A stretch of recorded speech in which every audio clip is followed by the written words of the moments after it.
नमस्कार दोस्तों, अगर आपकी उम्र 55 साल प्लस या 60 प्लस है और आप सिंगल हैं किसी कारणवश और फिर दोबारा सीरियस रिलेशनशिप में जैसे शादी में या लिव इन में जाना चाहते हैं तो यह वीडियो आपके लिए है।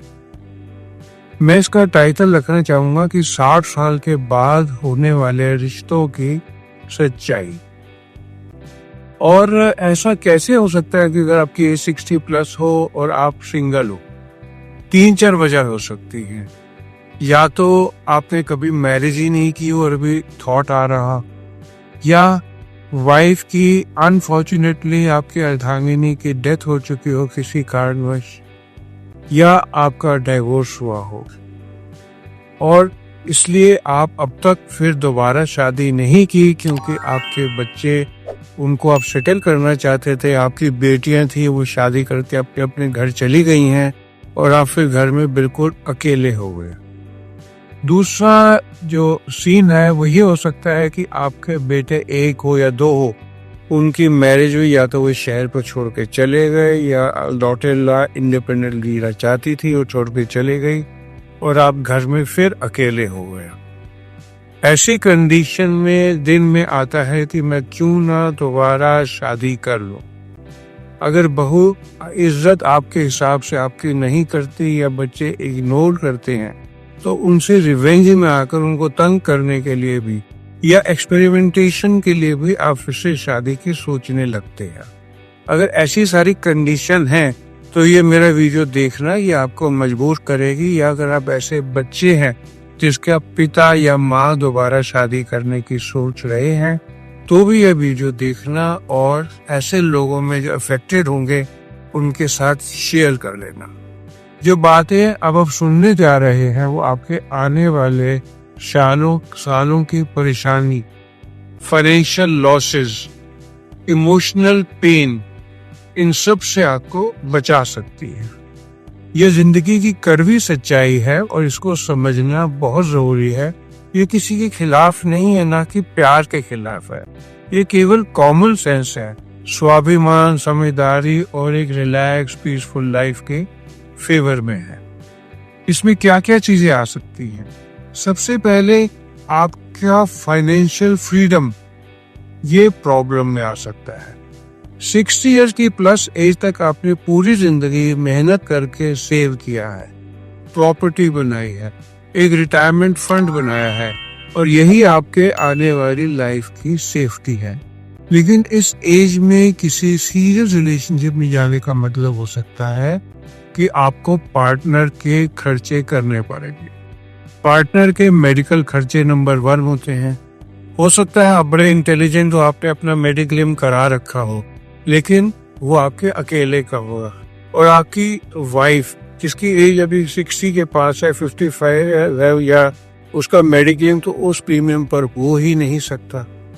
फिर सबसे इम्पोर्टेंट जिसके बारे में बात नहीं की जाती, अगर आप किसी सीरियस रिलेशनशिप में जाएंगे तो वो भी आपके वसीयत का हकदार होगी। तो बच्चों में विरासत को लेकर तनाव हो जाता है, वसीयत को लेकर और लीगल कॉम्प्लिकेशंस को लेकर बहुत प्रॉब्लम आती। और फिर अपने पार्टनर की फाइनेंशियल जिम्मेवारी बाकी जिंदगी भर उठाना एक आसान काम नहीं होता, उस केस में अगर आपका पार्टनर पहले से ही कोई पैसे-शुदा ना। याद रखो, आपने अपने 40 साल अपनी सेफ्टी के लिए लगाए हैं, किसी और की रिटायरमेंट प्लान बनाने के लिए नहीं लगाए। तो इसका मॉरल क्या निकला? आप इमोशनल नहीं बनो, समझदार बनो और अपनी मेहनत की कमाई को सेफ रखो। फिर दूसरा पॉइंट, जो आपका फ्रीडम है, जो आपने मिला है, आपने अचीव किया है, क्योंकि जो भी कह लो, शादी एक बाइंडिंग होती है और आपको बांध के रखती है। और अब जो आपके पास आजादी है उसको हल्के में मत लो। सोचो, अब आपके पास लाइफ में पहली बार रियल फ्रीडम है। अब आप आराम से जब जाओ उठ सकते हो, जहां चाहो जा सकते हो, अपने पूरे शौक पूरे कर सकते हो और बिना जवाब दिए घर से निकल सकते हो। और जब आप शादीशुदा थे तो हर चीज में एक्सप्लेनेशन होती थी, हर चीज में जवाब देना होता था, तो मैं ये नहीं कहूँगा कि शादी गलत थी, लेकिन उसके अपनी प्रॉब्लम्स थी। और आज की डेट में आप अगर किसी रिश्ते में नहीं हो तो आप एक इंडिपेंडेंट जीना शुरू कर चुके हो, और फिर क्या आप दोबारा बाइंडिंग में आना चाहोगे? क्योंकि अगर आप एक बार फिर सीरियस रिलेशनशिप में आओगे तो आपको अपना हर प्लान बताना पड़ेगा। हर सोशल प्रोग्राम में जिसमें हमको जाना नहीं चाहते जाना पड़ेगा अपनी वाइफ के कहने पर, जहाँ पर आपका दिल नहीं करता, और आपको समझौते करने होंगे और अपना टाइम फिर शेयर करना पड़ेगा। और ये छोटी छोटी चीजें जो आपको अभी वैल्यू नहीं देती, आपकी फ्रीडम को खत्म कर देती, इन्हें कर्व कर देती है। तो एक क्वेश्चन उठता है कि क्या किसी का साथ पाने के लिए आप अपनी आजादी को छोड़ना चाहते हैं? ये बड़ा इंपॉर्टेंट सवाल है जो आपको खुद से पूछे। फिर एक और इम्पोर्टेंट पॉइंट जो मेरे दिमाग में आता है वो आपके हेल्थ के बारे में, इसकी रियलिटी के बारे में कि आपके हेल्थ इशू कैसे है, इसके बारे में कोई बात नहीं करता। एक बात सच है कि आफ्टर 60 हेल्थ इश्यूज बहुत बढ़ जाते हैं।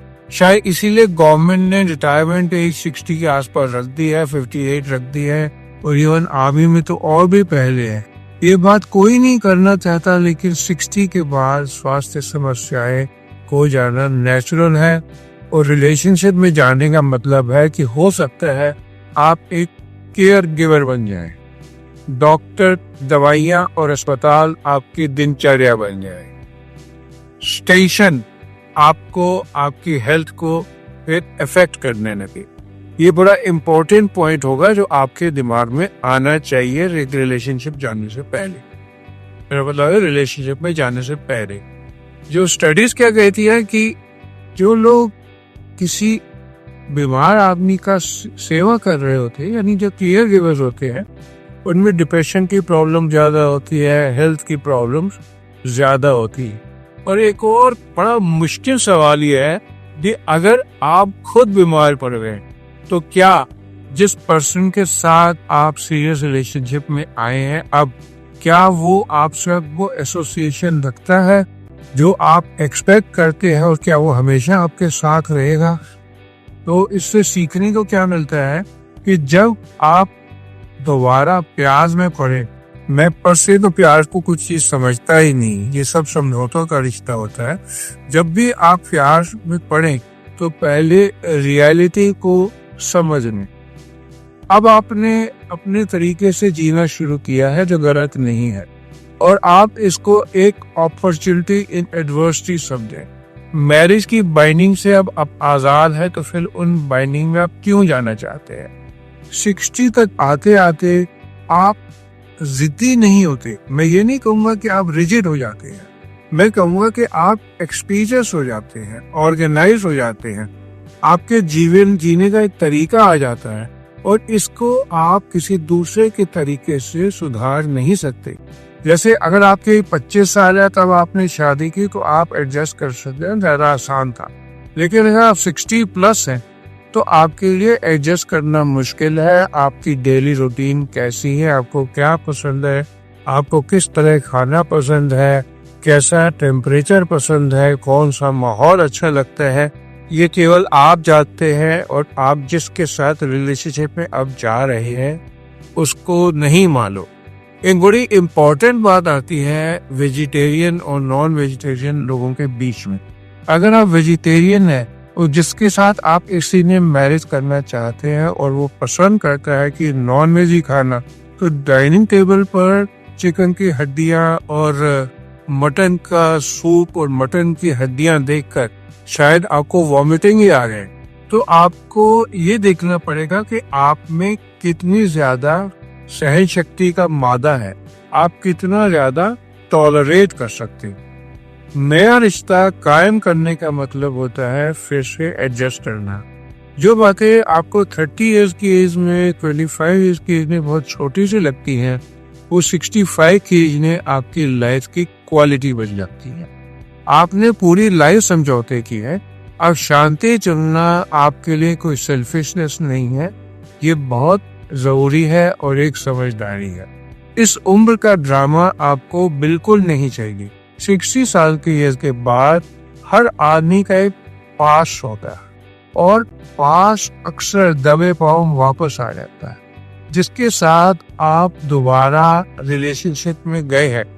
उसके पुराना पास उसको तंग कर सकता है, उसके बच्चों की शंकाएं आ सकती है, उसका फैमिली टेंशन है जो आपके पास आ सकते हैं, उसकी जो इमोशनल इनकम्प्लीट चॉइसेस हैं वो सामने आपके आ सकते हैं जो आपको पूरी करनी पड़ेगी।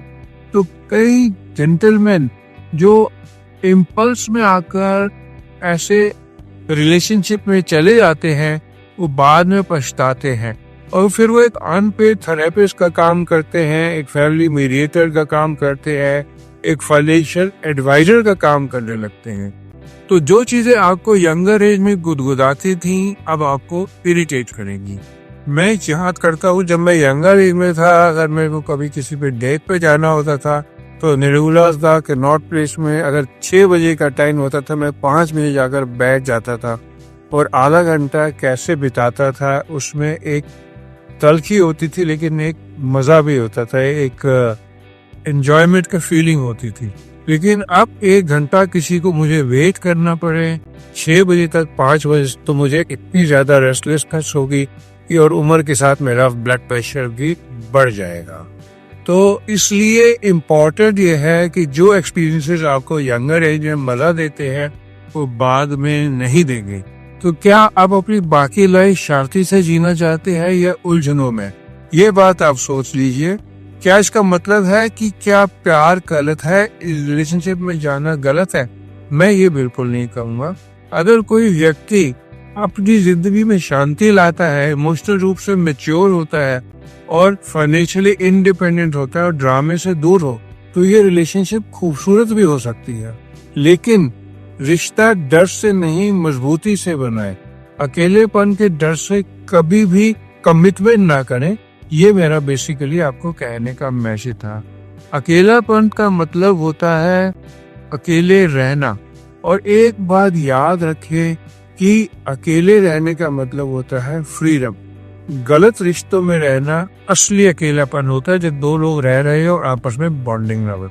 आप बिना रिलेशन से कभी खुश रह सकते हैं।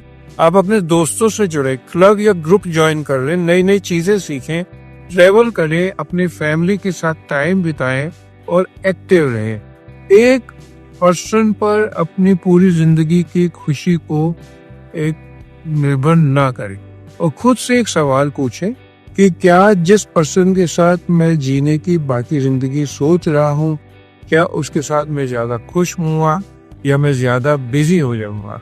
जो रिलेशनशिप आपकी फ्रीडम को बढ़ाती है वो करें, जो आपके आजादी को कम करते हैं वो मत करें। जो आपको पीस दे और टेंशन ना दे वहां जुड़े, जो आपको खुशी दे और जिम्मेवारियों का बोझ ना बढ़ाए वो करें। अगर आपने इसमें जाना भी है तो खुल के बात करें। जिस रिलेशनशिप में आप जाना चाहते हैं ये भी देख ले कि उसका पैसे मेडिक्लेम हुआ या नहीं, फ्यूचर में उसकी अप्रोच क्या है, वो फाइनेंशियली इंडिपेंडेंट है या आपके ऊपर ही डिपेंडेंट होते रहेगी। ये सब बातें आप सोच कर ही एक इम्पोर्टेंट डिसीजन में। तो मेरा एंड में मैसेज क्या होगा? आपने डिकेड्स तक दुनिया के लिए जिया है, अब टाइम है आपको अपने लिए जीने का।